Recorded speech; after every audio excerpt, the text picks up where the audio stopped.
Embora a Bíblia recomenda no versículo de Mateus, versículo 18, 21, 22, recomenda que devemos perdoar 77 vezes, não é esse perdão que iremos abordar aqui hoje. É sobre um outro perdão, o qual jamais devemos perdoar as pessoas. Se você perdoar as pessoas desses atos, desses comportamentos os quais elas têm conosco, você está fadado a ficar na desgraça, no prejuízo. Então fique aí até o final do vídeo. Quero ler aqui o trecho de alguns exemplos de atitudes as quais você não deve jamais perdoar.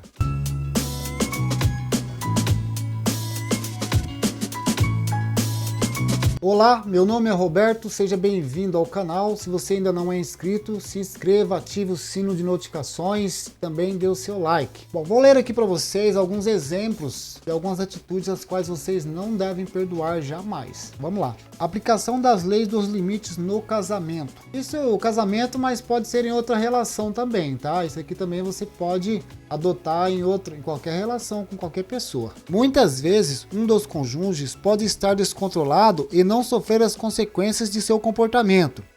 O marido grita com a esposa e ela tenta ser mais afetuosa. Na verdade, o marido gritar está trazendo coisas boas, mais afeto, para ele. Ou a esposa gasta demais e o marido paga pelas consequências. Ele arruma um segundo emprego para quitar as dívidas. As consequências naturais precisam acontecer para que esses problemas sejam resolvidos. A esposa precisa dizer ao marido excessivamente crítico que, se ele continuar a gritar com ela, ela irá para outro cômodo, até que ele possa discutir o problema racionalmente. Ou ela poderia dizer algo como: não falarei mais sobre o assunto com você. Falarei somente na presença de um especialista. Ou, se você começar a gritar de novo, vou passar a noite na casa de Jane. O marido com a esposa extravagante precisa cancelar os cartões de crédito e dizer que ela deve arranjar um segundo emprego para pagar as contas. Esses tipos de cônjuges precisam deixar que os parceiros descontrolados sofram as consequências de suas ações. Um amigo decidiu deixar a esposa sofrer as consequências de seu atraso crônico. Ele reclamou várias vezes de seus atrasos, mas sem resultado. Por fim percebeu que não podia mudá-la, só podia mudar a forma de reagir ao comportamento dela. Cansado de sofrer as consequências daqueles atrasos, decidiu devolvê-las à causadora daqueles constrangimentos. Uma noite eles tiveram planos de ir a um jantar, e ele não queria se atrasar. Disse antecipadamente que queria chegar no horário, e se ela não estivesse pronta até às 6 da tarde, ele iria sozinho. Ela se atrasou e ele foi sozinho para o compromisso. Quando voltou a casa naquela noite, a esposa gritou: "Como você pôde ir sem mim?" Ele mostrou que o atraso dela levou a perder o jantar e que ele ficou triste por ter ido sozinho, mas não queria perder o compromisso. Depois de mais de alguns incidentes como estes, a esposa reconheceu que seu atraso afetava a si própria e não ao marido, então mudou o seu comportamento.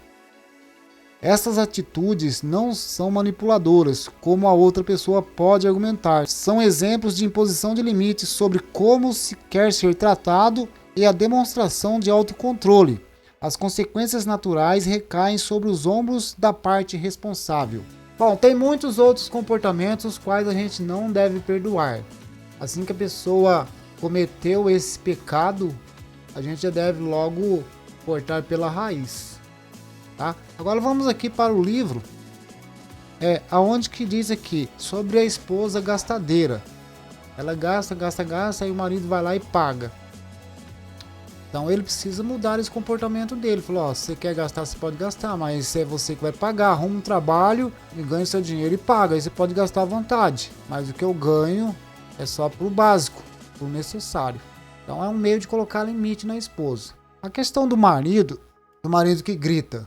Se a pessoa grita uma vez, aí você não se manifesta, não fala nada, ela vai continuar gritando com você. Você precisa também pôr limite e estabelecer aí uma regra, aliás, estabelecer um limite.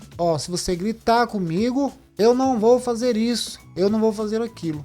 E não fazer mesmo, tem que ser categórico, tem que ser fiel no que fala, não pode ficar com peninha, com dozinho, senão é você que vai pagar o preço. Então essa questão de estabelecer limite tem a ver com perdão. Se você perdoa da primeira vez, está fadado a ser abusado da próxima. Eu aprendi que em quase tudo na nossa vida a gente não deve dar segunda chance. Se a pessoa chega com boas intenções com você, ela vai realizar o que ela fala. Agora, se ela tá com má intenção, se ela tá em dúvida, se ela tá insegura, se ela não sabe o que ela quer, aí ela chega em você e propõe algo. Ela coloca algo para você, e esse algo que ela coloca não tem compromisso com verdade, então você não deve perdoar ela, não deve dar chance para ela. É assim que deve ser. Bom, gente, no modo geral, você precisa se manifestar, se colocar, se posicionar. Você precisa estabelecer regras e limites, se opor a qualquer tentativa de abuso ou de pessoas que aproveitam. Você precisa mostrar uma imagem, tanto verbal como física, para a pessoa entender que você não está dando liberdade para ela. Você precisa se proteger diante de muitas pessoas que estão aí perdidas. Não tem limites, elas invadem, elas vão invadindo a torto direito. Então, gente, não perdoar nesse sentido, colocar limites, limitar os comportamentos das pessoas com base no nosso comportamento. A gente não aceita isso e a gente coloca, não aceito isso. Se você fizer isso de novo, pronto, acaba aqui. Muitas pessoas não têm compromisso nem com a própria vida. E aí não dá para se relacionar com pessoas desse tipo, né? Ok? O vídeo é esse. Se foi bom para você, ative o sino de notificações e dê seu like, principalmente. Valeu, muito obrigado e tchau.